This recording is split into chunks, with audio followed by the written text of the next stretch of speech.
Welcome to the Real Estate Marathon Podcast, your guide in the race to financial freedom through real estate investing and sound financial practices. This podcast is for anyone interested in learning more about real estate investing, personal finances, and a new take on traditional retirement. Now, here are your hosts, Larry Fierro and Mike Moe. What's going on, everybody? Welcome to the Real Estate Marathon Podcast, your guide on the race to financial freedom through real estate investing and sound financial practices. My name is Mike Moe, one of the hosts of the show, here today with Mr. Fierro. How you doing, sir? I'm doing fantastic tonight, Mike. I'm doing great. How about you guys? Everything going on well in Minnesota? Well, we're surviving. It's it's an interesting time here in Minnesota, as I'm sure many people are aware if we just turned on the TV in the last handful of weeks, but we're alive. So that's good. That's good. That's all you can do. Just take it one day at a time, man. Yeah, dude. Yep, absolutely. Yeah. So how's upstate? Oh, dude, upstate's fine. We're doing great. It's the only time I love living in upstate New York is in the middle of summertime. Heck yeah, dude. You getting out in the camper? Oh, yeah. Yeah, I went and got a truck to pull my camper. The tenants bought me that camper, but it was too big for the pickup that I own. So I've been kind of bits and pieces in the truck together and went out finally yesterday and said, the heck with it, let's get it. And I'm kind of a side note. I'm boggling the people's minds on Facebook when we posted the picture of it because they're trying to correlate how exactly I'm not working full time anymore and I can afford to go buy a truck like that. And, it's just that basically what that is it's the previous mindset of you have to have a job to get anything you want out of life. And that's what we're trying to change here. You guys don't need to have a full-time job if you can have enough passive income to cover your expenses. Yeah, man, I love that story. Hearing, people's kind of shock and awe, like it's exactly your point, man. Call it turn down a demotion, promoted a customer, got fired, whatever you want to call it. You don't have a full-time job anymore, and you went and bought a nice truck, going camping, doing everything you want to do, and people's jobs are just kind of dropping. Like, shouldn't you be like super worried and like going to look for jobs every day, day in and day out? But no, man, not when you plan accordingly. No. And if you look on the video right here, see this forehead? There is no wrinkles from stress. So, and that's a good day when you get to wake up. I'm waking up early, walking 5 miles, staying physically fit, and I'm busier now than I was when I worked full time. And that's a good thing because everything I love is what I'm doing. Yeah, that's awesome, man. That's it's quite the story, man, and a good lesson for. Hopefully those people that are reaching out saying, "Dude, what the heck are you doing buying a truck when you just lost your job?" Hopefully they're taking note and hoping to make those same changes to their lives. Yep, I just answered them with one word: living large off of rent. Yes, there you go, man. So we got an interesting episode tonight, man. We want to talk a little bit about what we got going on today. Yeah, this is a good one. So this is how to avoid a bad deal, because it is one of the biggest cliches in this area in real estate investing. But no deal is better than a bad deal. And kind of what spurred this is obviously it's, we got some things going on in the real estate industry. People think prices might be coming down in the near future, at least maybe a little bit more realistic than they have been in the last 7 or 8 years. And on top of that, people who have homes or have been maybe dabbling in real estate in the last 7 or 8 years might be sitting a little flush with some cash right now, as either they got a good chunk of equity in their house, or maybe they've sold a property or two in the last couple months, and they're sitting on a little bit of chunk of change, and they don't want to put it in that roller coaster of a stock market. So they're looking to get a little bit more serious in real estate. But buying a bad deal will take all that cash and put you on a sideline for potentially years to come. So we want to make sure that if you can, let's avoid some of those major pitfalls.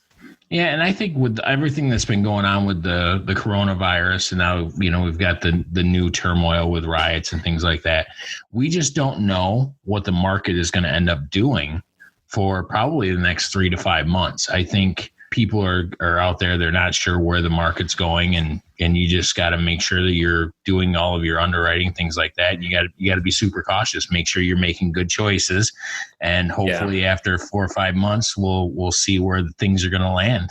Yeah, let's be honest, man. You buy, if you started in real estate 6, 7, 8 years ago, you could have bought a bad deal and you were likely bailed out because of the market. It's definitely not the case anymore. Nor is it really the normal investing style you want to approach anyways, right? You don't want to be bailed out from a bad decision by the market and think that you just got lucky. So let's stack the deck in our favor and see if we can uncover some of these things that we should avoid, right? Yep. So you want me to jump right into the warm-up? Yeah, dude, let's hit it. Okay, the warm-up for today, we're doing an adjustable rate mortgage. What an adjustable rate mortgage is a variable rate mortgage, adjustable rate mortgage, or tracker mortgage is a mortgage loan with the interest rate on the note periodically adjusted based on an index, which reflects the cost to the lender of borrowing on the credit markets. The loan may be offered at the lender's standard variable rate or base rate. Wow. Yeah. So essentially with that, you can't bank on what your payment's going to be, what your interest payments are going to be, because it can flux for a whole number of reasons. And like you said, a lot of the rates that you see are usually pegged to some sort of index, some sort of index indicator that those rates are pegged to, and there's like a margin of for the banks in there, obviously, but that will go up and down as that index does, right? And it's very different than a fixed rate mortgage where you can bank for 30 years or 25 years or whatever you have that term for, that you're going to have that same interest rate. So it's easier to predict with a fixed rate, right? Adjustable rate mortgage, especially in a time like this, is a little bit more dicey. Yeah, and the adjustable rate, that has a tendency to follow the Federal Reserve rate, doesn't it? A little bit closer. No, I mean, different banks will follow different ones. Yeah, so like, for example, the bank down in Tucson, the local bank, if you do an adjustable one, or so a lot of times they'll have a set term. So like it'll be fixed for 7 years and then it'll go to an adjustable rate. They go off like the Iowa, some Iowa index, what they bases off. So yeah, nice. It can depend based on bank. Yeah. Yeah, just dispelling myths left and right, my friend. Yeah, that's why, when the Fed reduces rate, it doesn't always correlate directly and immediately with the lower mortgage rates, right? Mm-hmm. Nice. Well, let's jump right into the meat of this. Let's get these people understanding how not to get into a bad deal. Heck yeah, man. Where do you want to start? Well, let's start with the market factors. We'll talk a little bit about the situation we got going on right now. Yeah. Yep. So there's a ton going on right now, man. I don't know where you want to start. We got COVID, which is obviously who knows what that means. There's a ton of factors that go into that. One, it's, can your tenants pay rent? And if they don't pay rent, are you legally able to evict them? And if you can, is that something that you want to do? Because are you going to be able to find new tenants, or you're more likely to work with tenants? So there's a whole lot that goes into, are your tenants able to pay rent because of what's going on? And if they don't, can you evict them? And then like how you want to approach that, it becomes more of a strategy and how you want to operationalize that scenario. Yeah, and I found something out yesterday in New York. It's kind of interesting. Side note, the houses that I've got that I've listed for sale, they are doing an hour by hour change on the regulations having to deal with the COVID-19. And in order for us to be able to show the properties, each one of the tenants have to sign a waiver saying they understand the dangers. And when the potential buyers go to the property, the tenants can't be there. They have to leave. Yeah, yes. So that's one thing that we should, in general, closing a deal right now or finding a deal right now is typically, it's going to take a lot more time. So whatever you need to factor in, whether that's making sure that from a hold time, if you're doing a flip, from from construction time, if you're doing a flip, just from closing the deal, it's going to take longer. From selling the deal, it's potentially going to take longer. I sold a property, a house, 3-4 weeks ago now. When we showed it, it was pre-COVID when we had it on the market. 72 showings in 2 days we had. It was like a circus going on in that house because there's so many people in and out of that within 2 days. Right now, you can't do that. Max of 3 people or 3 or 4 people in the property at one time, and you're supposed to do cleanings in between there, right? So it would be impossible to get that many people through a property. So everything's going to take more time. Yeah, and like you said, good deals are out there, but you have to plan for the extra time that you have to do, and it's just going to take a lot more caution. Yeah, for sure. Yep. Yeah, man, that's definitely one of the big things. Should we go into underwriting changes and how what you might want to change on how you're looking at a property? Because obviously you're underwriting a property, I don't know how many, what week in quarantine are we now? Like 15, something like that. If you're underwriting a property pre-COVID, you're going to look at that thing very, very different than you would in today's current environment. Given what we know now, you're going to want to stress test that deal a little bit more, and you're going to want to risk adjust your underwriting to make sure that you're accounting for things like rent raises, rent increase. What were you underwriting for rental increases before, and how has that changed? Because I guarantee it should change in your underwriting. Yeah, and it's amazing how quickly the tide turned. I mean, 6 months ago, you were underwriting probably extremely generously. You could get away with bigger numbers, larger rent increase yearly.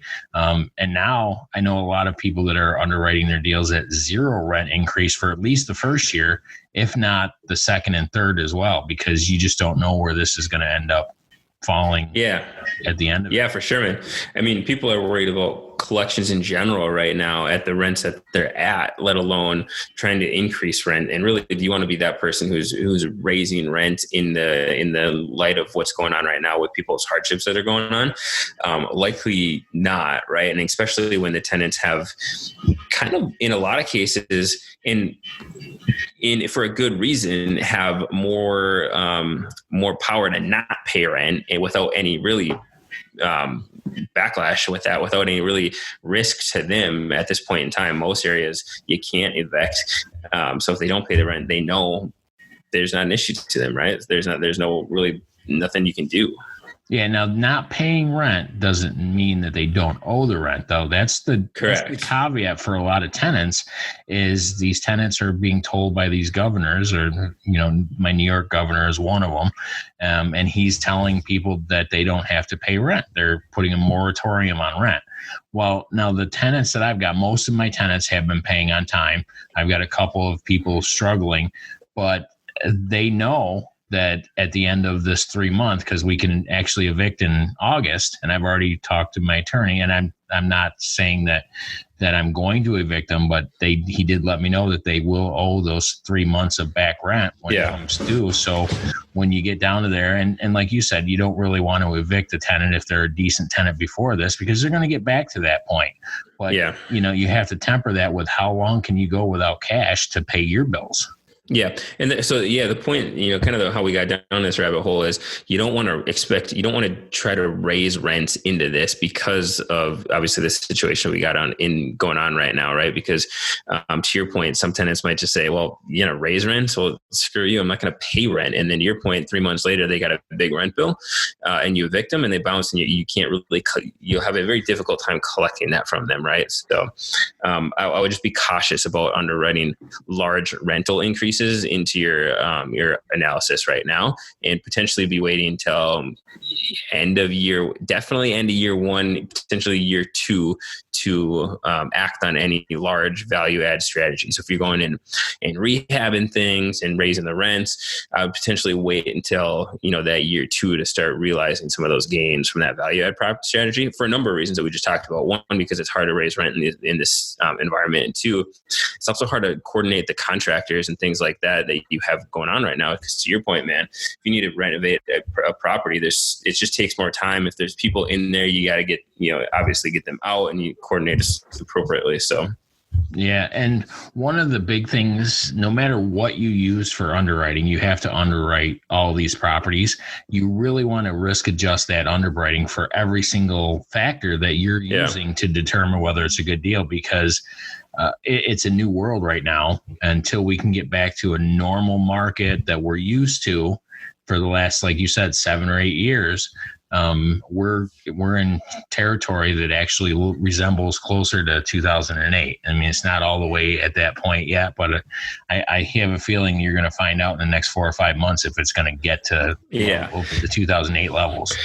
And there's some differences, right? But to your point, I don't take the last 7 or 8 years and use that as your underwriting framework going forward, right? Because obviously rent is not going to increase as dramatically as it has over the last 7 years. Economic vacancy and physical vacancy is obviously going to take a pretty big hit. So, and again, economic vacancy is it's kind of the other side of the coin to physical vacancy. So yeah, you may have 100% physical vacancy, but maybe only 90% of your tenants are actually paying. So you're only technically 90% economically occupied, right? So both of those things are going to not necessarily be modeled over the last 7 or 8 years going forward. It's going to be maybe take a look back before that and see what the market normal is in whatever market or submarket you're in, and then adjust accordingly. Like I said, the normal for some of our markets is, say 92% occupied with a, 2 or 3% economic vacancy. We're dropping some of these properties down to 80%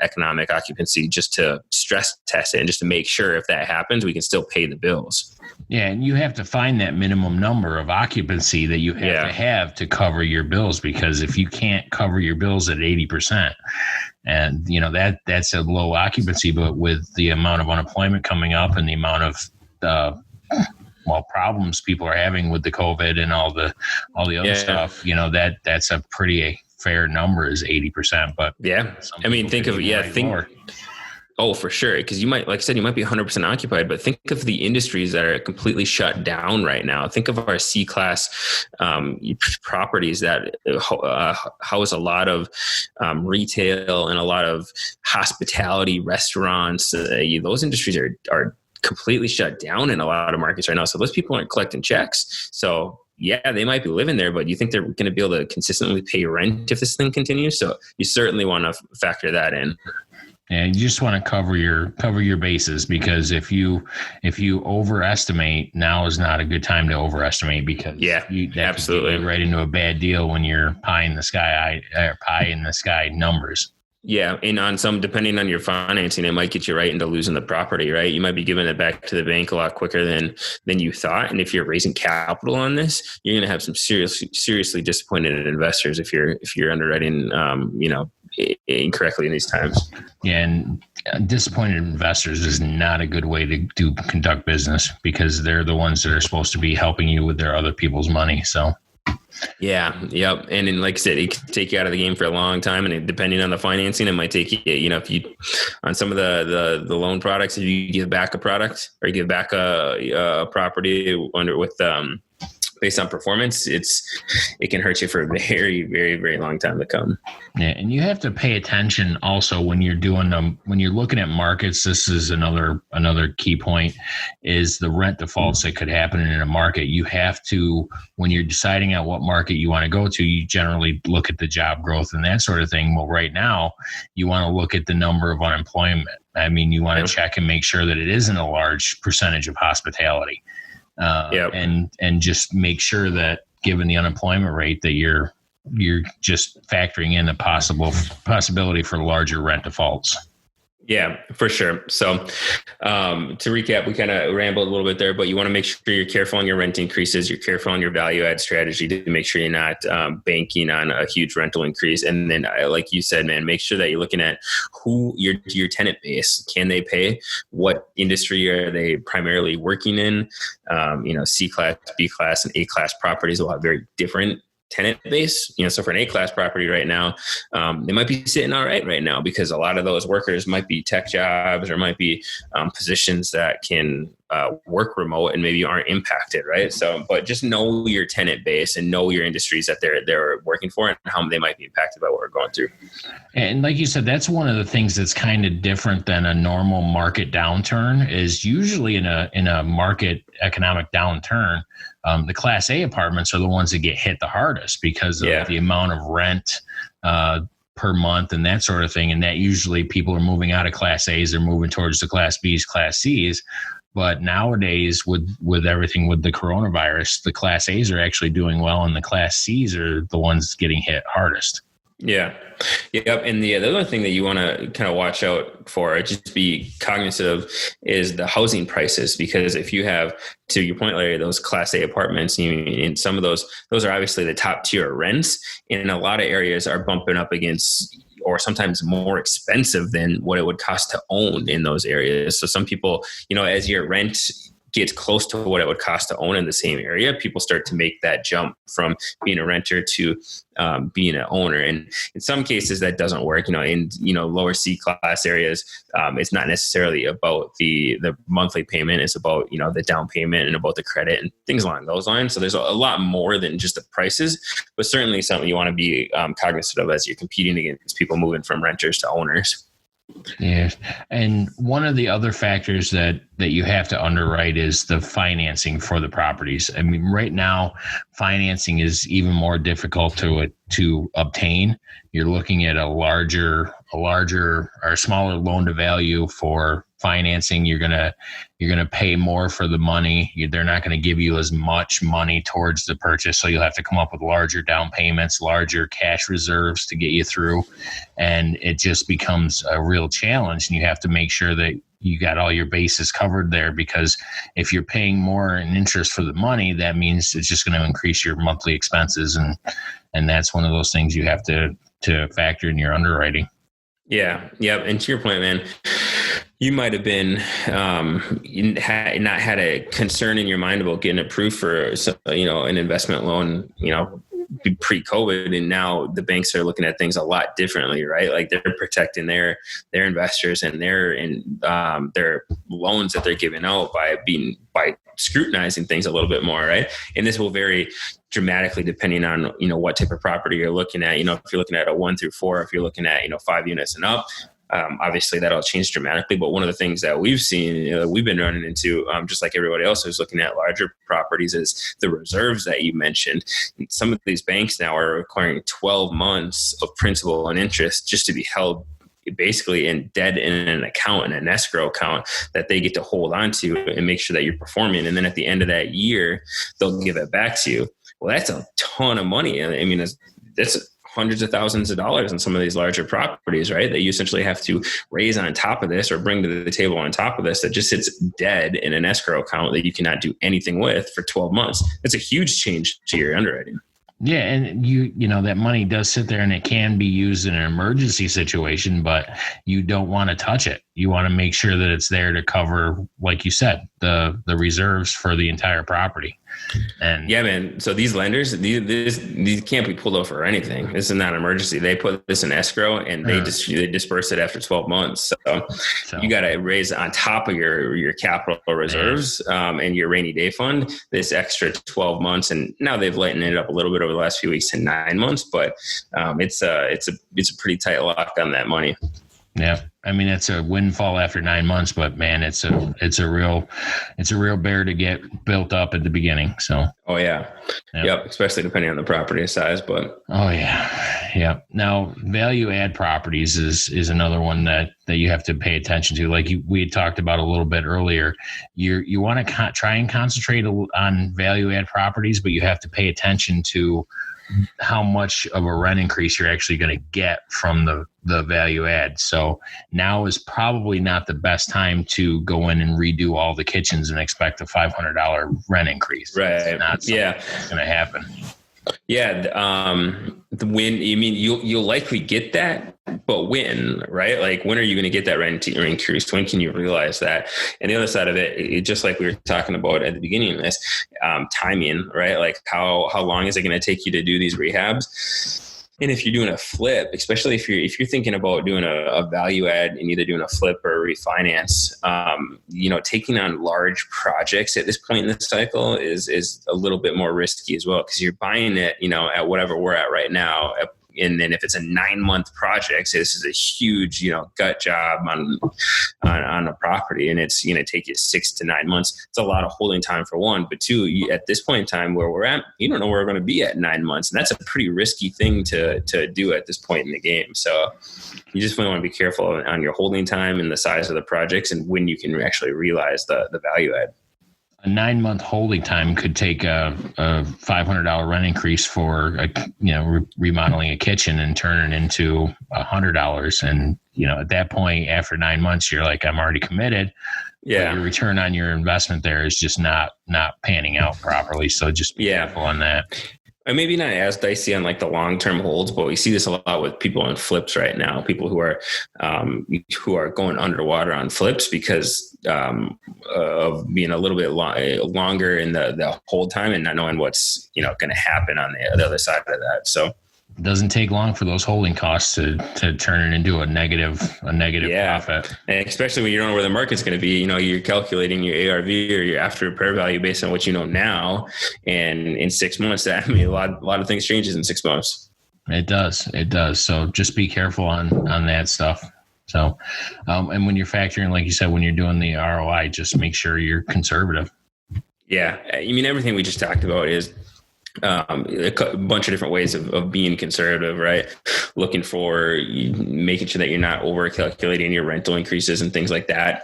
And your vacancy, economic and physical vacancy, make sure that you're counting really conservatively for that. The other side on that value add, man, that I'll add to as well, is you can still do value add, but the really attractive value add right now is expense cutting. If you can go in there and you see that property is being mismanaged like crazy, and it's not because rents are super low and you got to jack them up, but it's because their expenses are super high and you know that you can operate that more effectively than the existing owners. That's a really good find right now. So that way you don't have to raise the rents and you're still a decent, you're on the good side of the tenant still, but you are being able to make money because you can decrease those expenses. Yeah, so that's exactly. Good. That's yeah. Good. Now, what are some other factors? I know we've been talking a lot about, we've been figuring like a syndication or larger multifamily properties. What are some, if say somebody wants to buy duplexes, triplexes, single family houses, we got a couple other factors that they need to be careful on to make sure they're not getting a bad deal with those. Yeah. And to be fair, everything we talked about, it applies more dramatically to multifamily, but still want to be careful a bit with some of those smaller properties. It's just your mistakes are obviously at a smaller scale. You're instead of calculating, $100 a month instead of, maybe $5,000 a month, depending on the size of the property.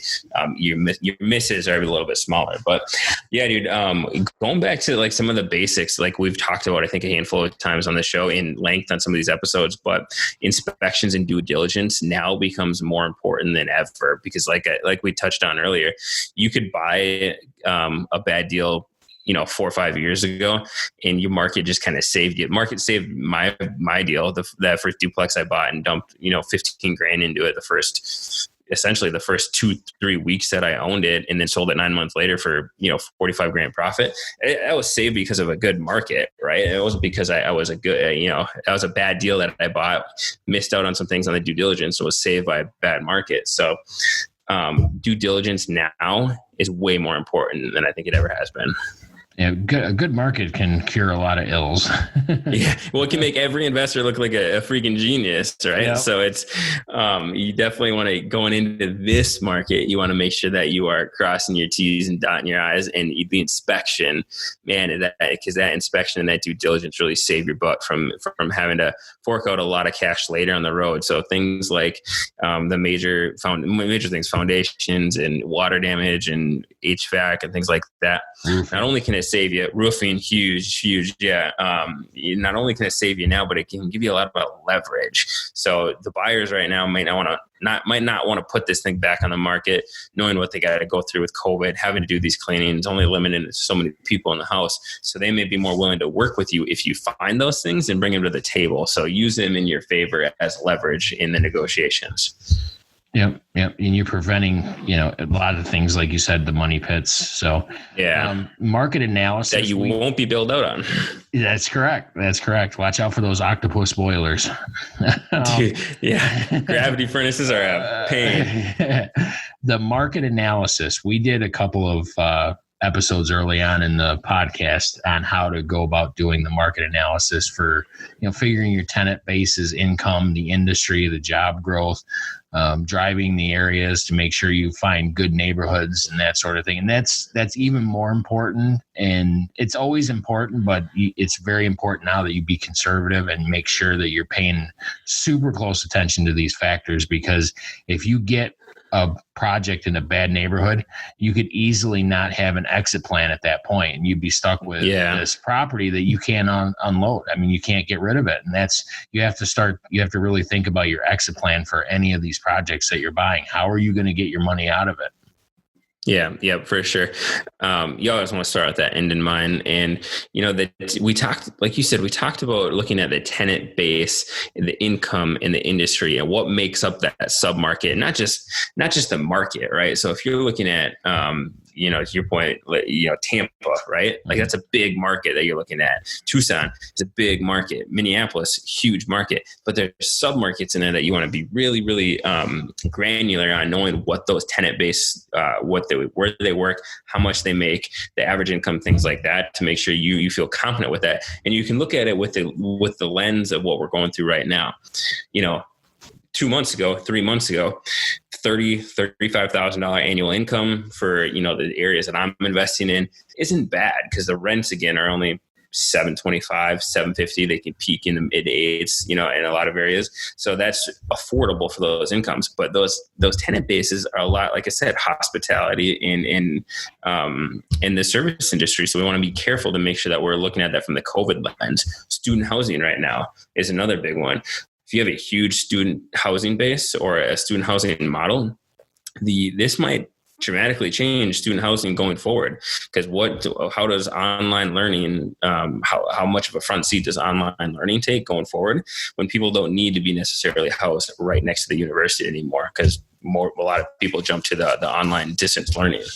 And one of the big industries in real estate that took a hit was that short-term vacation rentals. Huge. Oh, yeah. Man. So many people have these, you have multiple properties that you were doing short-term rentals for vacation, and in a matter of like a week and a half, that entire market just dried up for 2 months, 3 months. And, you got a lot of people. And one of the things I read where people would go and sign a lease for these properties and then turn around and re-rent them in the short term.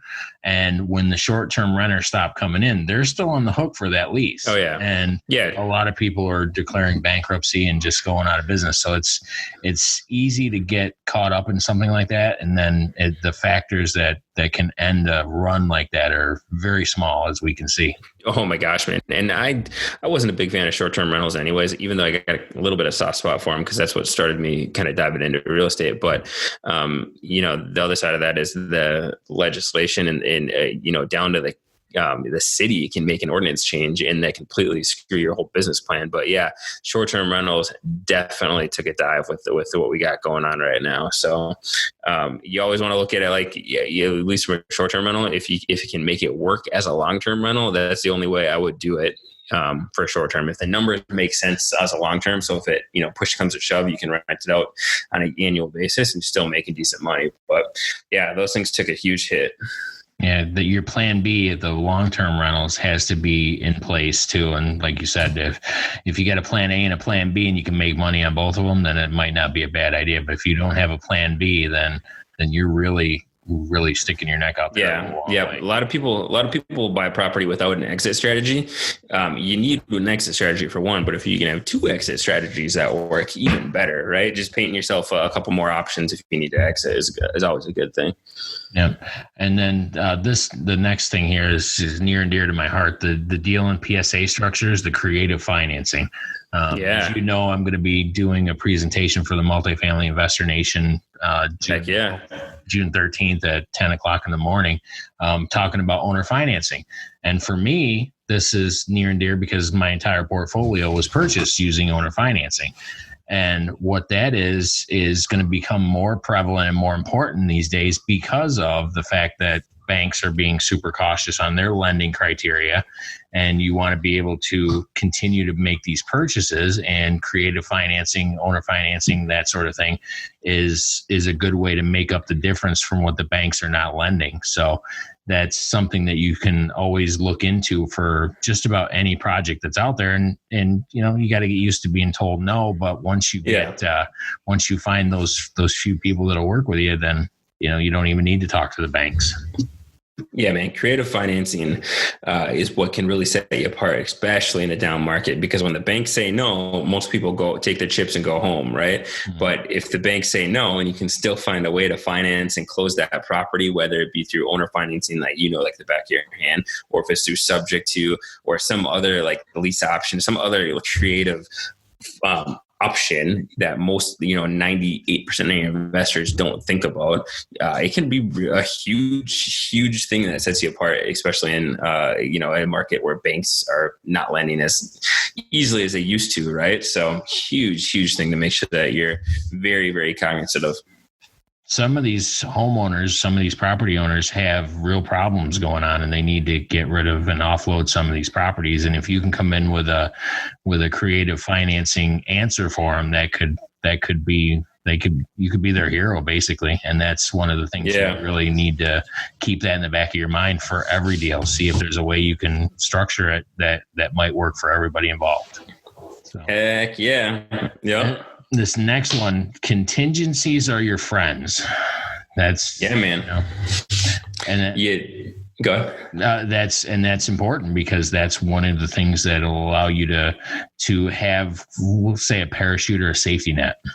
Yeah. And it's so important to stay up on the contingencies in not just the current year or the current quarter, the current month and the current week, like what contingencies are being added and nowadays. And I say that because there are new contingencies that really weren't commonplace, 2 months ago, 3 months ago, that are starting to, pop up, that are really, really in the buyer's best interest, right? So as an investor, one of the things, a performance contingency is one of the coolest things I've heard about in the last, couple of weeks since COVID came out, is there's essentially this contingency that you can put in there where if the property collections of the property dips, you can set the terms of it. If it's 6 months, 12 months below, again, you set the term, whatever, if you want to go off the average of the last 12 months of what the property's done, there's money that the seller has had to put in an escrow account that you can draw from to supplement. So, as owners, want to get rid of these properties and they see kind of the factors of the market right now, they might be more willing to agree to some of these contingencies. So that performance contingency is one that I never even heard about before this COVID, and is now, and I won't say commonplace, but it's definitely something that people are leveraging. And I think we need to let people know, because some of these guys that are listening to this, or girls that are listening, may be newbies.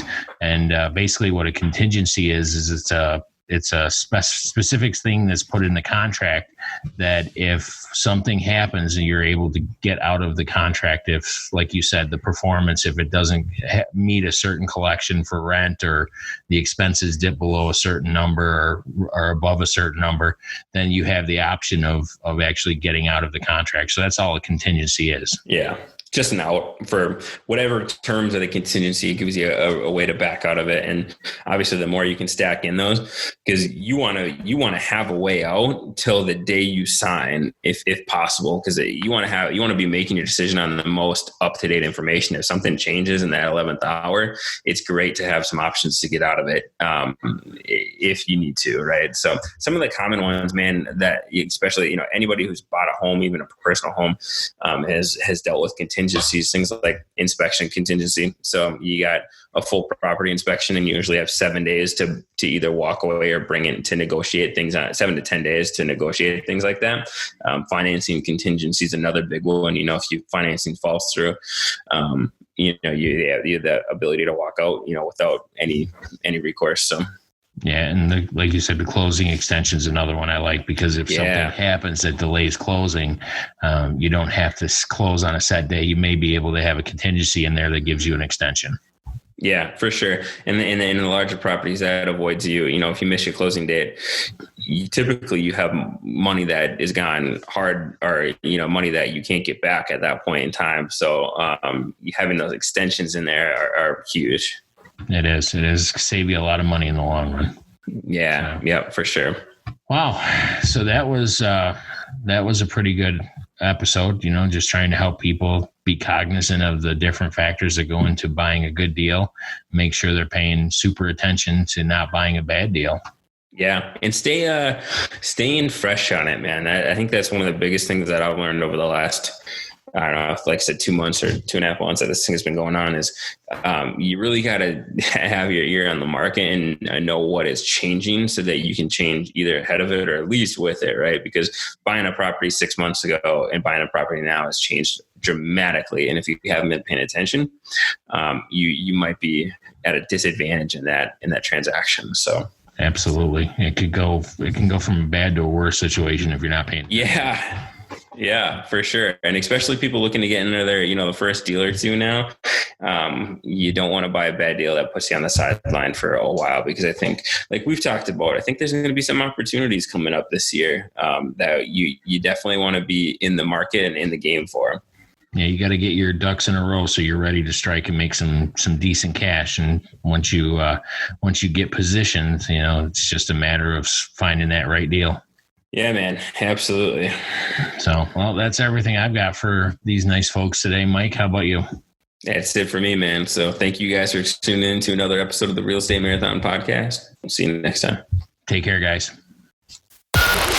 Thanks for listening to the Real Estate Marathon Podcast. If you found value in any of the content from this show, consider supporting us in the following ways. Subscribe to the Real Estate Marathon Podcast. Leave a rating and review. Continue the conversation with like-minded individuals on social media by heading over to the Real Estate Marathon Podcast Facebook group, or follow us on Instagram and Twitter at Real Estate Marathon Podcast.